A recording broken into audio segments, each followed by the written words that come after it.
Dans la vie, il y a des choses qui nous révoltent, parce qu'elles sont injustes, et que l'injustice, c'est révoltant. Par exemple, la guerre, ou les gens qui font la guerre, ou l'injustice, ça me révolte. Regarde Franck, mes poils se hérissent, c'est l'injustice qui me fait ça, et aussi la clim, mais surtout l'injustice.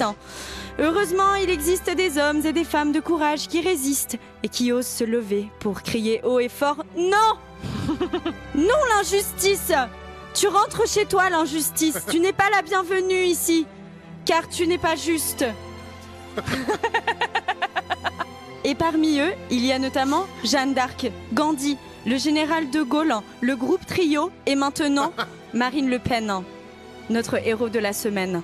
En France, dans le pays des droits de l'homme, des juges ont mis en place des pratiques que l'on croyait réservées au régime autoritaire.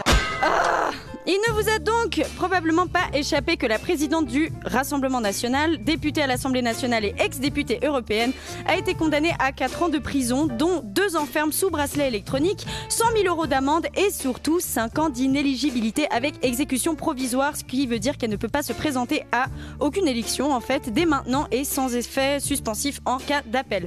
Voilà.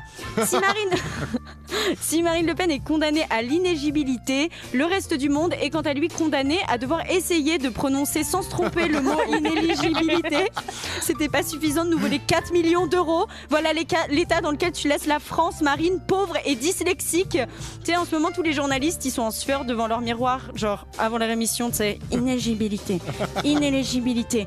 Vas-y Stéphane, tu vas y arriver, t'es un super journaliste. Bonsoir Marine Le Pen, au cœur de l'actualité après sa condamnation pour l'inéligibilité de l'élection présidentielle de 2027. Reportage. Putain, j'ai encore tout gâché. Bravo Stéphane, ça valait bien la peine que papa et maman se ruinent pour payer ton école de journalisme. Putain. Alors, 5 ans d'inéligibilité pour Marine Le Pen. Les juges ont considéré que c'était pour éviter une récidive. Et là, tous les mecs du RN ont dit « Ouais, mais elle risque pas de repiquer dans la caisse du Parlement européen puisqu'elle sera plus députée au Parlement européen. » Et là, les magistrats ont fait « Non mais, putain, ils sont cons. Elle va devenir présidente de la République. Elle va juste piquer dans l'autre caisse, bande de couillons. » C'est comme un mec qui est accusé de pédophilie. C'est pas parce que tu l'as changé d'école qu'il n'y a pas de risque de récidive. Non mais il n'y a plus Timothée. Non mais il y a d'autres enfants. Alors ça y est, Marine Le Pen crie au complot. Les juges sont des méchants de gauche. Tu te rends compte, Franck? Ça y est, on arrive dans un monde où les gauchistes, c'est les gens qui font du droit.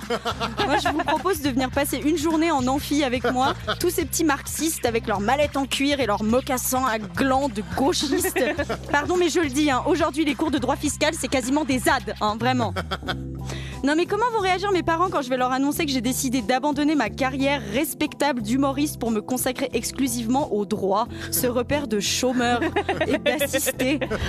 Heureusement, pour voler au secours de Marine Le Pen, une équipe de choc, Matteo Salvini, Viktor Orban et Vladimir Poutine se sont déclarés choqués par ce déni de démocratie. C'est quoi cette équipe de mange-morts? T'inquiète, elle doit être gentille Marine Le Pen puisque je l'ai lu sur les comptes X de Lord Voldemort et du fantôme d'Hitler. Pour une grande partie de la classe politique française, la décision du tribunal serait antidémocratique parce qu'elle enlèverait au peuple français le choix de voter pour Marine Le Pen aux prochaines élections présidentielles. Mélenchon a déclaré la décision de destituer un élu devrait revenir au peuple. Et comme à chaque fois que Mélenchon s'exprime, tous les gauchistes ont fait « Oh non, s'il te plaît, tais-toi, tais-toi. » Méluche, c'est vraiment ton pote bourré, dur à assumer. Tes parents pensent qu'il a une mauvaise influence sur toi. Tu passes ton temps à le défendre, genre « Mais si, je vous jure, il est hyper cool quand il est sobre et qu'il crie pas « La République, c'est moi !» Sur ce coup, tu comprends pas pourquoi il défend Marine Le Pen et après tu lis Mélenchon soupçonné d'avoir utilisé ses assistants parlementaires pour son activité politique en France alors qu'il était député européen. Oula, la grosse casserole. Alors là, tout à coup, faut surtout pas demander son avis à la justice, vive le peuple.